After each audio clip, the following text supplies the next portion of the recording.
હવે દાખલા નંબર 11 13.1 માં એક સમતલ પાસાને ફેંકતા ઈ ઘટનાના અનુકૂળ ઘટકો રકમમાં જ આપેલા છે 1 3 5 એફ ઘટનાના અનુકૂળ ઘટકો 2 3 જી ઘટના 2 3 4 5 આવી રીતે અનુકૂળ ઘટકો આપી દીધા છે. તો હવે વિદ્યાર્થી મિત્રો આપણે પ્રશ્ન પહેલો પૂછ્યો છે પી ઓફ ઈ ઓબ્લિક એફ અને પી ઓફ એફ ઓબ્લિક ઈ શોધો. તો સૌથી પહેલું કામ આપણે શું કરવું જોઈએ? ઈ ઓબ્લિક એફ મેળવવા માટે બેના છેદગણ ની સંભાવના જોશે. મીનિંગ કે આ બેનો છેદગણ તૈયાર કરવો પડશે. સાથે પાસાને ફેંકીએ એટલે નિદર્શાવકાશ 1 થી 6 ઘટકો મળે એ પણ તૈયાર કરી દઈએ.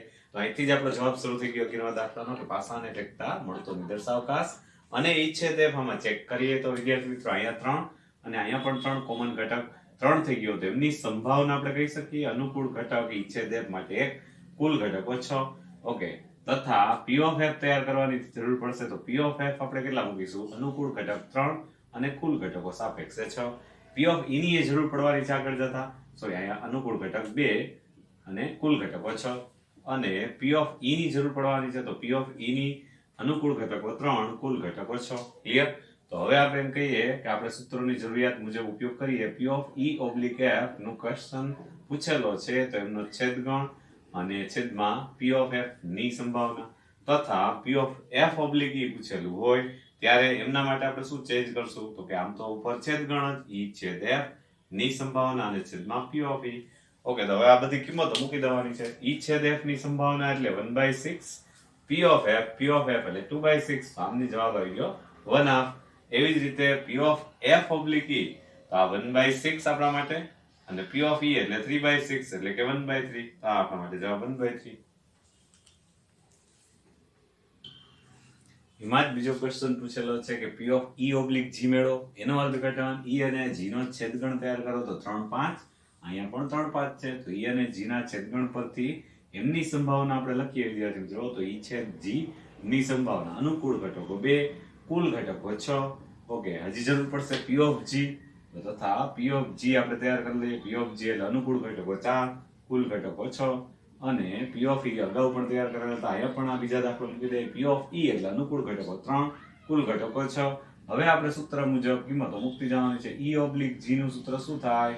બેયના છેદગણની અંશમાં સંભાવના છેદમાં પી ઓફ જી.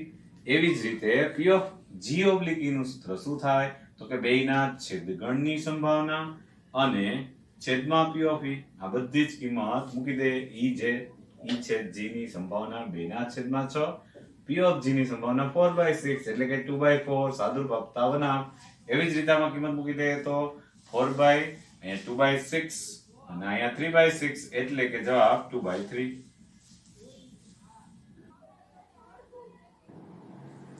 એમાં ત્રીજો પ્રશ્ન છે 11મા દાખલા વિદ્યાર્થી મિત્રો. ઈ યોગ એફ ઓબ્લિક જી મેળવો. તો આપણે સેમ મેથડ ઈ યોગ એફ ઓબ્લિક જી માટે કરશું કે ઈ યોગ એફ તૈયાર કરી લઈએ. તો ઈ અને એફ નો યોગગણ આપણે ખ્યાલ આવી જાય 1 2 3 5 અને છેદગણ જીઆર લેવો પડશે કારણ કે આ પ્રશ્નનો જવાબ મેળવવા માટે. તો 1 2 3 5 નો છેદગણ જીઆર વિચારો છે ને તો 2 3 5 બને. તો ઈ યોગ એફ છેદ જી જે આપણે વિચારીએ છીએ અનુકૂળ ઘટકો એના 3 એનો કુલ ઘટકો 6. પી ઓફ જી તો 4/6 હતું જ. અનુકૂળ ઘટકો 4 સાપેક્ષે 6 માંથી. તો હવે આપણે સૂત્રમાં કિંમત મૂકીએ. આપણે જે પ્રશ્નનો જવાબ જોઈએ છે શરતી સંભાવનામાં ઈ યોગ એફ ઓબ્લિક જી આ બેયના છેદગણ સ્વરૂપે ઈ યોગ એફ છેદ જી અને છેદમાં પી ઓફ જી. બરાબર. હવે સાદુરૂપ આપીએ તો અહીંયા છેદગણની સંભાવના અને સાપેક્ષે છેદગણની સંભાવના 3/6 અને 4/6 એટલે કે જવાબ થઈ જશે 3/4. એવો જ બીજો પ્રશ્ન છે વિદ્યાર્થી મિત્રો કે ઈ છેદ એફ છેદ જી મેળવવા પડશે કારણ કે અહીંયા બેયના છેદગણની સંભાવનાની જરૂર પડવાની. તો સૌથી પહેલા તો ઈ છેદ એફ છેદ જી શું થાય? ઈ છેદ એફ તૈયાર કરો. તો ઈ છેદ એફ આપણા માટે શું હતું? તો કે ઈ છેદ એફ હતું 3. એનો છેદગણ જો તમે 2 3 4 5 આરે લ્યો 2 3 4 5 આરે લ્યો તો પણ 3 જ આવે. એટલે અનુકૂળ ઘટક એક જ રહેવાનો. તો આમની સંભાવના પી ઓફ ઈ છેદ એફ છેદ જી ની સંભાવના 1/6. આ જ રીતે હવે પી ઓફ જી તો આપણી પાસે છે જ. P of G 4/6. તો હવે આપણે આ સૂત્રનો ઉપયોગ કરીએ. ઈ છેદ એફ ઓબ્લિક જી તેમાં શરતી સંભાવના લાગુ પાડવું હોય તો આ બેયનો છેદગણ ઈ છેદ એફ છેદ જી અને પી ઓફ જી. તો સીધી જ કિંમત મૂકી શકાય એમ છે. અહીંયા આપણી પાસે 1/6 છે, નીચે 4/6 એટલે કે 1/4 જવાબ. 12મા દાખલા વિદ્યાર્થી મિત્રો પ્રત્યેક જન્મેલો બાળક છોકરો અથવા છોકરી હોય તો આપણે સંકેત એમ કહી દઈએ કે આ બોય અથવા ગર્લ, તો બોય માટે બી ઉપયોગ કરશું અને ગર્લ માટે જી ઉપયોગ કરશું. તે સમસંભાવી છે, એટલે કુટુંબમાં બે બાળકો છે તો પ્રથમ બાળક છોકરો અથવા છોકરી હોઈ શકે. સમસંભાવી બે શક્યતા છે 50-50%. અને બીજું બાળક એક છોકરો અથવા છોકરી હોઈ શકે. તો જ્યારે પણ આવો પ્રશ્ન આપણી સામે આવે તો બે સિક્કા ઉછાળતા હોય એ રીતે જે HT, HPH, HH, GT લખીએ ને એ જ પ્રકારે અહીંયા ગોઠવણી થશે કે કુટુંબમાં બે બાળકો હોય તે માટેનો નિદર્શાવકાશ. બે બાળકો માટેનો નિદર્શાવકાશ શું થાય? તો એના માટે આપણે S મૂકવાનો થાય. નિદર્શાવકાશ S કેટલો થશે?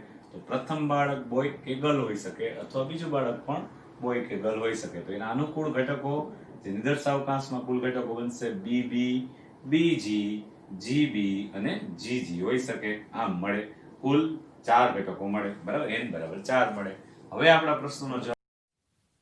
હવે વિદ્યાર્થી મિત્રો પ્રશ્ન જોઈએ તો સૌથી નાનું બાળક છોકરી છે તે આપેલ હોય, એનો મિનિંગ આપણા માટે શું થશે કે બીજું બાળક ગર્લ તરીકે હોય, બરાબર. સૌથી નાનું બાળક છોકરી હોય એટલે જે પાછળ જી આવતું હોય એવા બધા અનુકૂળ ઘટકો છે તેમ આપેલ હોય. તો બંને છોકરીઓ હોય તેની સંભાવના, એટલે પ્રથમ ઘટના આપણે થિયરિકલ શું બનાવીએ, બીજું બાળક છોકરી હોય તે ઘટના અને બંને બાળક છોકરી હોય તે ઘટના.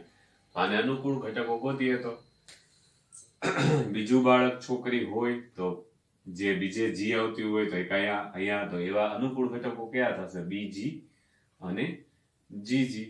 ઓકે, બી ઘટનાના અનુકૂળ ઘટકો કયા થશે? બંને બાળક ગર્લ હોય તો જીજી. તો આપણે તો અહીંયા શું મેળવવાનું છે? એ ઘટના બનેલી છે તેમ આપેલ છે ત્યારે બી બનવાની સંભાવના, મિનિંગ કે આ બંનેનો છેદગુણ પણ જોશે, એ છેદ બી, તો જીજી. તો પી ઓફ એ છેદ બી શું થઈ જશે? પી ઓફ એ છેદ બી અનુકૂળ ઘટકો 1 સાપેક્ષે કુલ ઘટકો 4 માંથી, અને પી ઓફ એ પણ આપણે જરૂરિયાત છે તો પી ઓફ એ એટલે અનુકૂળ ઘટકો 2 કુલ ઘટકો 4. હવે વિદ્યાર્થી મિત્રો આપણે પ્રશ્નનો જવાબ આપીએ. એ ઘટના બને છે ત્યારે, એટલે કે સૌથી નાનું બાળક છોકરી છે ત્યારે બી બને એની સંભાવના, તો પી ઓફ એ છેદ બી અપોન પી ઓફ એ. આ બધી કિંમત મૂકીએ. પી ઓફ એ છેદ બી એટલે 1/4, 2/4, તો સાદું આપતા 1/2. તો આનો વિદ્યાર્થી મિત્રો ઉપયોગ શોર્ટકટ તરીકે પણ કરી શકીએ. કેવી રીતે? તો બી ઓબ્લિક ડાયરેક્ટ મેળવવાનું. હવે બી ઓબ્લિક એ મેળવવા માટે નાનું બાળક છોકરી છે એટલે કે બીજું બાળક છોકરી છે એને ધ્યાનમાં લેતા એ કુલ ઘટકો ધ્યાનમાં લઈએ તો અહીંયા 2, એમાંથી અનુકૂળ ઘટક બંને બાળક ગર્લ હોય તો એનો અનુકૂળ ઘટક એક સીધો જવાબ મળી જાય આપણે શોર્ટકટ છે. એમાં વિદ્યાર્થી મિત્રો 12માં બીજો દાખલો છે. ઓછામાં ઓછી એક છોકરી છે તેમ આપેલો, તો બંને છોકરીઓ હોય તેની સૌથી સંભાવના. તો એ ઘટના શું આપણે કહી દઈએ? ઓછામાં ઓછી એક છોકરી હોય તે, એટલે મિનિંગ કે એકમાં તો એક ગર્લ આવતું હોય, એકથી વધારે ગર્લ આવતું હોય તો ચાલે. તો બીજી, જીબી, જીજી એમના અનુકૂળ ઘટકો થશે. બંને છોકરી હોય તેમના અનુકૂળ ઘટકો જીજી. તો બેનો છેદગણ આપણે સમજી શકીએ જીજી. એ છેદ બી આપણે જરૂર પડશે તો 1/4, પી ઓફ એ પણ 3/4. અહીંયા થિયરિકલ પ્રશ્નો સોલ્વ કરીએ છીએ એટલા માટે કે આપણો ક્વેશ્ચન શું હતો? ઘટના એ બની જાય છે ત્યારે ઘટના બી બનવાની સંભાવના. તો પી ઓફ એ છેદ બી પોન પી ઓફ એ. આ બધી જ કિંમત આપણી પાસે તૈયાર છે.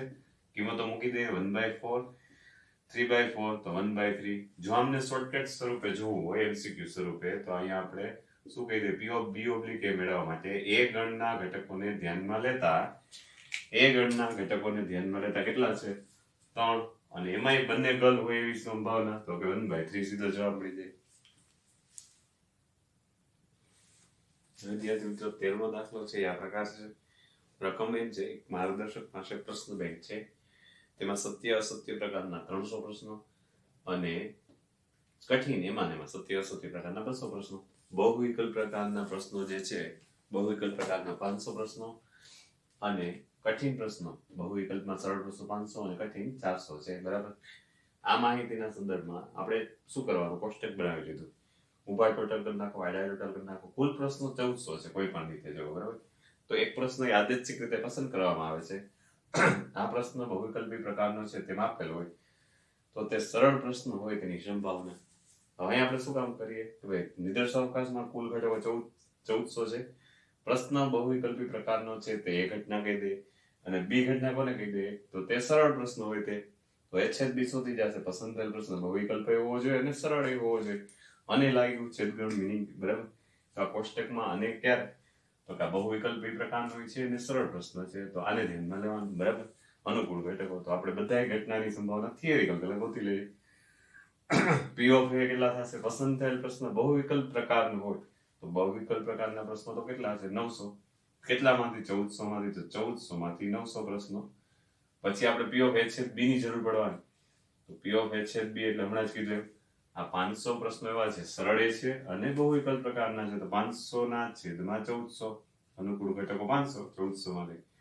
તો આપણે શરતી સંભાવના એ ઘટના છે, પ્રશ્ન બહુ વિકલ્પી પ્રકારનો છે અને તે સરળ હોય ત્યારે, તો એમની સંભાવના આપણા માટે શું થઈ જશે? P of H B upon P of A. જો થિયરિકલ દાખલો ગણવાનો થાય તો જ આમ ગણવાનો, એમસીક્યુ માં હોય તો સીધો જ આપણે શોર્ટકટ કરશું. પી ઓફ એચ બી થઈ જશે 500 ના છેદમાં 1400 અને પી ઓફ એ થઈ જશે 900 ના છેદમાં 1400. ચાલો આ રીવાલા એટલે 5 ના છેદમાં 9, બરાબર. આનું સાદું રૂપ તો 5 ના છેદમાં 9. શોર્ટકટ શું બને આવા પ્રકારના પ્રશ્નોનો એમસીક્યુ માં ઉપયોગ કરવો હોય તો પી ઓફ બી ઓબ્લિક એ. આનું મિનિંગ જ સમજો. પ્રશ્ન બહુ વિકલ્પી પ્રકારનો છે તો ધ્યાનમાં લેતા 900 પ્રશ્નો છે, એમાં તે સરળ હોય તો આને ધ્યાનમાં લે. કઠિન પૂછે તો આને ધ્યાનમાં લેવાનું, તો સરળ હોય તો એવા 500. તો સાદું આપતા 5 ના છેદમાં 9 આપણો જવાબ થઈ ગયો. હેલો એવરીવન, યુટ્યુબ ચેનલમાં સ્વાગત છે. આપણે સ્વાધ્યાય 13.1 સંભાવના પૂરું કરવા જઈ રહ્યા છીએ. આજે થોડા જ દાખલા બાકી છે શરતી સંભાવનામાં. એમાં દાખલા નંબર 14 શરૂ કરીએ વિદ્યાર્થી મિત્રો. બે પાસા ફેંકવાથી મળતી સંખ્યાઓ ભિન્ન છે તેમાં પહેલું. આ રકમ એટલા માટે લખી દીધી છે કે તમે જ્યારે રકમ સમજો ત્યારે એના પાર્ટ કેવી રીતે પાડશો. તો બે પાસા ફેંકવાથી મળતી સંખ્યાઓ, તો પહેલા તો આપણે બે પાસા ફેંકીએ તો નિદર્શાવકાશ મળી જાય. તો બે પાસા ફેંકતા મળતો નિદર્શાવકાશ, તો અહીં ડાયરેક્ટ મળતો એસ લખું છું એટલે સમજી જાવ નિદર્શાવકાશ. એમાં કુલ 36 ઘટકો છે. આ ભિન્ન છે તેમ આપેલું હોય તો એનો મિનિંગ આ ઘટના બની ગઈ. તો આ ઘટના એ કેવી હોય મારે કે બંને પાસા પર મળતી સંખ્યાઓ ભિન્ન છે. ઈ અને એફ પોઈન્ટ કયો તો પણ ચાલે. તો આપણે આ વખતે એ કહીએ કે બંને પાસા પર મળતી સંખ્યાઓ ભિન્ન છે. આ ઘટના બની ગઈ છે ત્યારે બે પાસા પરની સંખ્યાનો સરવાળો 4 હોય, બંને પાસા પર મળતી સંખ્યાનો સરવાળો 4 હોય, આ ઘટના બી એ બને એની સંભાવના. તો આપણે પહેલું કામ શું કરવાનું? છેદગણ ગોતવા માટે અનુકૂળ ઘટકો ગોતવા પડે. તો એ ગણના અનુકૂળ ઘટકો બે પાસા ઉપર સમાન સંખ્યા ન આવી જોઈએ. ભિન્ન સંખ્યાનો મિનિંગ એવો થયો તો તમામ ઘટકો આવી શકે. આપણે એવું લખી શકીએ XY પ્રકારે તમામ ઘટકો આવી શકે.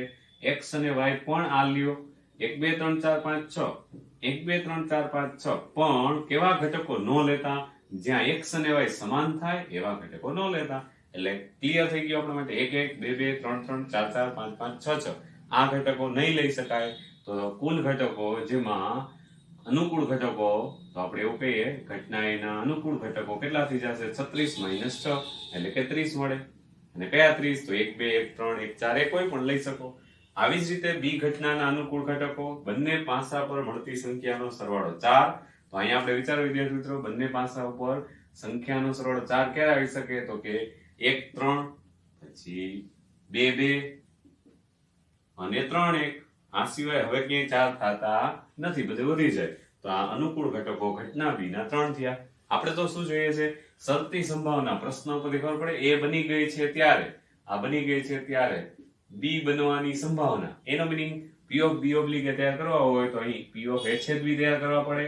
એનો મિનિંગ કે એચ બી પહેલા તૈયાર કરીએ તો આ ઘટના અને આ ઘટના નો છેદગણ, છેદગણમાં આ આવશે કારણ કે 1 3 માં હોય, 3 1 હોય, 2 2 ના હોય કારણ કે x અને y સમાન થઈ જાય. વિદ્યાર્થી મિત્રો અહીંયા છેદગણ મળશે 1 3 અને 3 1. આ આપણા માટે છેદગણ થઈ ગયો h b સ્વરૂપે. હવે આપણે એ ઘટનાની સંભાવના જોતી હોય તો અનુકૂળ ઘટકો h b ના કેટલા છે? 2. કુલ ઘટકો 36 માંથી. સાથે આપણે p of a પણ જોશે. અહીં p of a તૈયાર કરીએ તો વિદ્યાર્થી મિત્રો અનુકૂળ ઘટકો છે એમના 30, કુલ ઘટકો 36 માંથી. હવે સૂત્ર મુજબ આગળ વધીએ તો p of b oblique a. આપણી પાસે સૂત્ર શું હતું? ઘટના a બને છે ત્યારે b બનવાની શરતી સંભાવનાનું સૂત્ર ખબર છે, p of h b upon p of a. આ સાદરૂપમાં કિંમત મૂકીએ h b એટલે 2/36, 30/36. આમ જો તો 36 કેન્સલ, 2/30 એટલે કે 1/15. જો વિદ્યાર્થી મિત્રો MCQ સ્વરૂપે હોત તો આપણે શોર્ટકટ કેવી રીતે કરત? અહીંયા શોર્ટકટ એક જ સ્ટેપમાં લખી દઈએ કે ભાઈ આપણે એવું ધ્યાનમાં લેવાનું છે કે બંને પાસા ઉપર મળતી સંખ્યાઓ ભિન્ન છે.